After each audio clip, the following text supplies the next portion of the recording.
Pembangunan ekonomi negara berkembang menghadapi beragam tantangan yang kompleks dan membutuhkan perhatian khusus dalam prosesnya. Berbeda dengan negara maju yang telah mencapai stabilitas ekonomi dan infrastruktur yang memadai. Negara berkembang masih dihadapkan pada hambatan-hambatan mendasar yang memperlambat kemajuan mereka. Salah satu hambatan utama dalam pembangunan ekonomi negara berkembang adalah rendahnya penciptaan tenaga kerja. Meskipun pembangunan membutuhkan tenaga kerja yang produktif dan terampil, banyak sekali negara berkembang belum mampu menyediakan lapangan kerja yang cukup untuk menampung angkatan kerja yang terus berkembang. Keterbatasan ini berakibat pada rendahnya tingkat partisipasi ekonomi yang menghambat proses pertumbuhan dan memperbesar kesenjangan sosial ekonomi di negara-negara tersebut. Dalam video ini akan dijelaskan terkait faktor-faktor yang menjadi penyebab rendahnya penciptaan tenaga kerja, dampak serta solusi-solusi inovatif yang sesuai dengan era kontemporer hari ini. Selamat menyaksikan. Ketidakcocokan antara keterampilan mencari kerja dan kebutuhan pasar.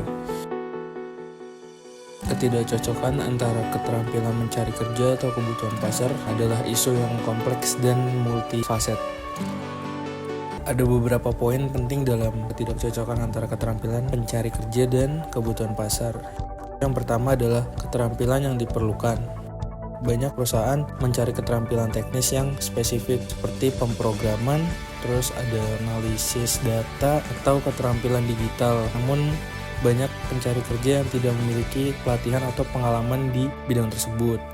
Di poin kedua itu ada pendidikan dan pelatihan. Sistem pendidikan seringkali tidak selaras dengan kebutuhan industri. Kurikulum mungkin ketinggalan zaman atau tidak mengajarkan keterampilan praktis yang diperlukan di lapangan. Kemudian poin ketiga adalah pengalaman kerja. Banyak pencari kerja baru seperti lulusan kesulitan mendapatkan pekerjaan karena kurangnya pengalaman, sementara perusahaan mencari kandidat dengan pengalaman yang relevan. Keempat, perubahan teknologi. Dengan perkembangan teknologi yang cepat, keterampilan yang dibutuhkan di pasar kerja juga berubah dengan cepat. Kemudian poin yang kelima yaitu keterampilan lunak. Selain keterampilan teknis, keterampilan lunak seperti komunikasi, kerja sama tim, dan kepemimpinan juga sangat dibutuhkan. Selanjutnya, kurangnya investasi di sektor real. Kok bisa ya? Iya, jadi kurangnya investasi di sektor real bisa berdampak negatif loh terhadap penciptaan lapangan kerja, terutama karena sektor real berperan penting dalam menciptakan pekerjaan yang nyata dan berkelanjutan. Tapi sektor real itu apa sih? Sektor real adalah bagian dari perekonomian suatu negara yang mencakup semua aktivitas produksi barang dan jasa yang memiliki nilai ekonomi. Contohnya di bidang pertanian, peternakan, perdagangan, dan kelautan. Kenapa kurangnya investasi di sektor real bisa mempengaruhi penciptaan tenaga kerja yang masih rendah? Salah satu faktornya adalah beberapa investor masih banyak yang ragu untuk menanamkan modal mereka di sektor real, apalagi jika terdapat ketidakpastian ekonomi atau kebijakan pemerintah yang tidak konsisten. Ketidakpastian tersebut dapat berasal dari perubahan regulasi, kebijakan perpajakan, atau ketidakstabilan politik yang mengakibatkan investasi yang seharusnya menciptakan lapangan kerja baru jadi tertunda atau dibatalkan. Selanjutnya, di beberapa wilayah, infrastrukturnya seperti transportasi, listrik, dan akses internet masih kurang memadai dan menghambat investor untuk berinvestasi. Sehingga para investor lebih tertarik pada sektor yang infrastrukturnya lebih memadai. Ketika investasi di sektor real rendah, penciptaan lapangan kerja yang produktif dan berkelanjutan juga terhambat. Sektor real seperti pertanian, manufaktur, dan konstruksi adalah sektor yang banyak menyerap tenaga kerja, terutama tenaga kerja yang kurang terampil. Jika sektor ini tidak berkembang, maka peluang kerja bagi kelompok tenaga kerja ini semakin terbatas, yang berpotensi memperparah tingkat pengangguran.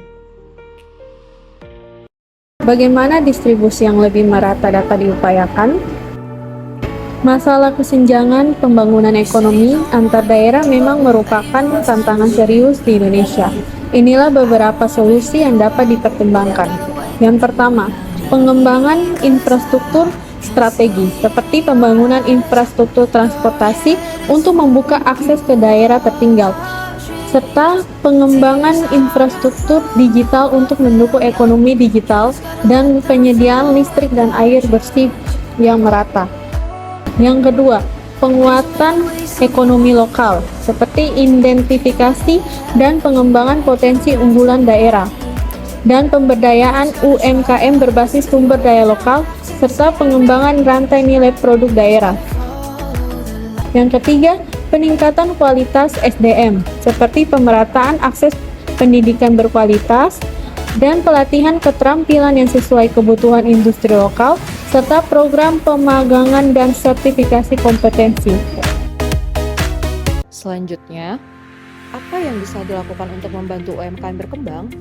Dari beberapa sumber yang kami temukan, pemerintah Indonesia melakukan beberapa langkah dalam membantu UMKM untuk berkembang, seperti 1. Memberikan pelatihan pendampingan kepada pelaku UMKM. 2. Memberi dukungan dalam bentuk penyedia infrastruktur untuk meningkatkan aksesibilitas dan pemasaran produk UMKM. 3. Peningkatan akses modal. Pemerintah juga memperluas program kredit usaha rakyat atau KUR dan pembiayaan ultramikro atau UMI dengan memberikan insentif bagi pengelola infrastruktur yang mendukung UMKM.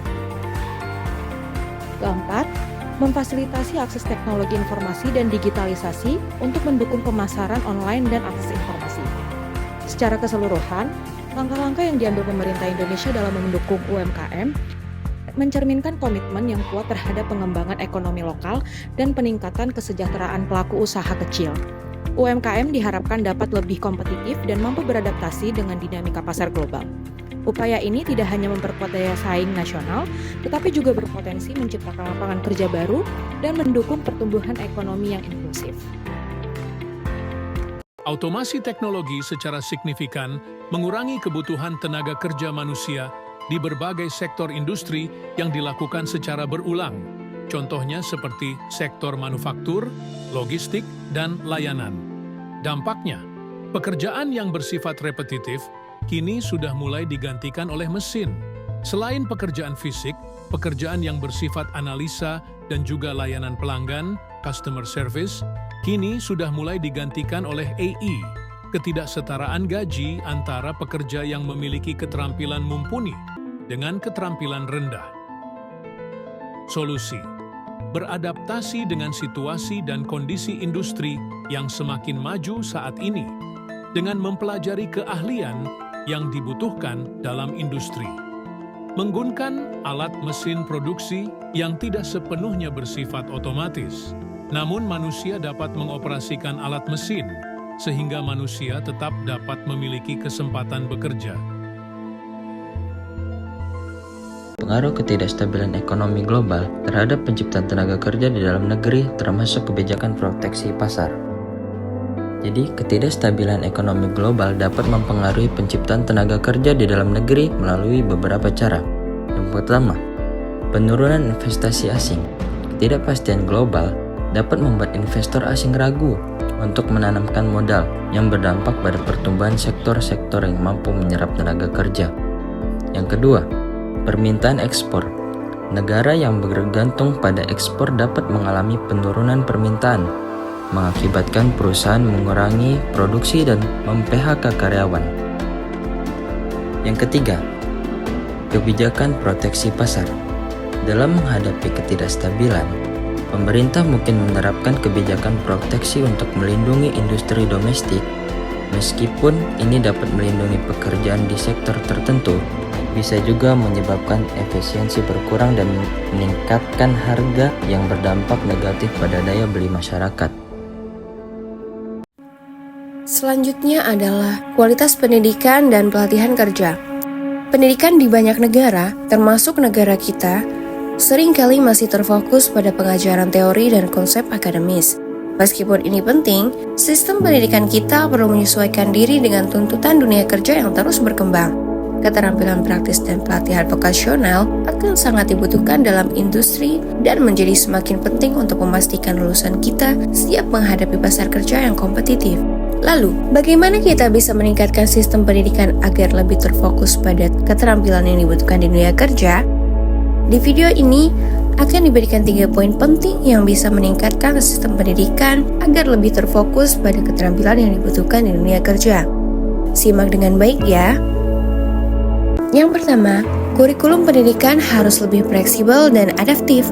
Tidak hanya mengajarkan teori, tapi juga memberikan pelatihan yang relevan dengan kebutuhan industri saat ini. Kolaborasi antara sekolah dan perusahaan menjadi sangat penting di sini. Perusahaan dapat berperan dalam memberikan input langsung terkait keterampilan yang mereka butuhkan dari para lulusan. Dan sekolah bisa menyesuaikan program pendidikan mereka untuk memenuhi permintaan ini. Yang kedua, pelatihan vokasi juga itu harus menjadi bagian integral dari pendidikan. Program-program seperti magang, pelatihan kerja lapangan, dan sertifikasi keterampilan akan sangat membantu siswa dalam mendapatkan pengalaman nyata di bidang mereka. Dengan demikian, siswa tidak hanya mendapatkan pengetahuan saja, tetapi juga keterampilan praktis yang siap diterapkan. Kemudian ketiga, pendidikan berbasis teknologi juga harus dioptimalkan. Dalam era digital ini, keterampilan teknologi sangat dibutuhkan di hampir semua sektor. Oleh karena itu, integrasi pelatihan digital dan keterampilan teknologi dalam kurikulum pendidikan akan sangat memperkuat kesiapan lulusan dalam memasuki dunia kerja. Untuk mempersiapkan angkatan kerja yang kompetitif, sistem pendidikan kita perlu lebih berorientasi pada pengembangan keterampilan yang relevan dan pelatihan vokasional. Kolaborasi antara lembaga pendidikan, pemerintahan, dan sektor industri sangatlah penting untuk mencapai tujuan ini.